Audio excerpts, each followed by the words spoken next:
হিমন্ত বিশ্ব শৰ্মাই হাজাৰটা মিছা কথা ক'ব পাৰে, কিন্তু অসমৰ মুখ্যমন্ত্ৰীয়ে মিছা কথা ক'ব নোৱাৰে। কাৰণ অসমৰ মুখ্যমন্ত্ৰীয়ে যদি মিছা কথা কয়, বিধানসভাতো মোৰ ওপৰত প্ৰস্তাৱ হ'ব, কোৰ্টেও মোক চামন দিব পাৰিব। সেইকাৰণে মই মিছা কথা, হিমন্ত বিশ্ব শৰ্মাই হাজাৰটা মিছা কথা ক'ব পাৰে, কিন্তু অসমৰ মুখ্যমন্ত্ৰীয়ে মিছা কথা ক'ব নোৱাৰে।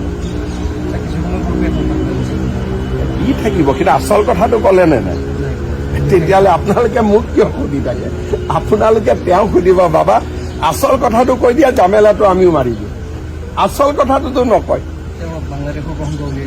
বাংলাদেশৰ লগত কি আছে? বাংলাদেশততো আপোনালোকো গৈ আছিলে। কেইদিনমান আগতে মই দেখিছিলো আমাৰ প্ৰতিদিনৰ মানুহো বাংলাদেশত গৈছিলে অসমীয়া গাঁও বিচাৰি। বাংলাদেশৰ লগতো আমাৰ যোৱা আছিলেই। মহম্মদ ইউনুছ অহাৰ পিছতহে আমাৰ যোৱা অহা বন্ধ হ'ল। বাংলাদেশ ভাৰতৰ আটাইতকৈ বন্ধুত্বপূৰ্ণ দেশ আছিলে শ্বেখ হাছিনা থাকোঁতে। সেইটোতো সকলোৱে জানে, আৰু আমিতো তাতে আজিও ভাৰতৰ মানুহ আছে। এইটো তাতে বাংলাদেশ আৰু পাকিস্তান একেলগে কৰাৰ কথা নুঠে। এতিয়া বাংলাদেশত যোৱাটো অপৰাধ, যিহেতু তাত মহম্মদ ইউনুছ আহিলে তেওঁ ভাৰত বিৰোধী হ'ল। হ'ব, আৰু এইটো মই সুধিব হাক দিওঁ, আপোনালোকে তথাপিতো সুধি থাকে।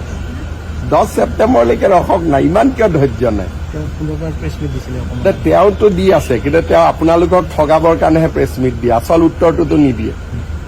আচল কথাটো কয় জানো? তেওঁৰ অসমৰ 2-এখন বাতৰি কাকত আৰু টিভি ষ্টেচন তেওঁৰ ইমান শুভাকাংক্ষী, কিমান ভাল পায়। যোৰহাটত জিকোতে গোটেই পৃথিৱীখন আত্মনাদ কৰি দিলে। কমচে কম আপোনালোককতো সঁচা কথাকেইটা ক'ব লাগে, আমাক কোৱা নোকোৱাটো বেলেগ। গতিকে আপোনালোকে সুধিব যে তোমাৰ এই আচল উত্তৰটো নিদিয়া, শুৱে বাৱে কথাবোৰ আমি সোধা পোছা কৰি থাকিব লাগে। হয় আচল উত্তৰটো দিয়ক, নহ'লে কথাটোৰ ওপৰত একো নাপাতিব। হয়নে? ঠিক আছে,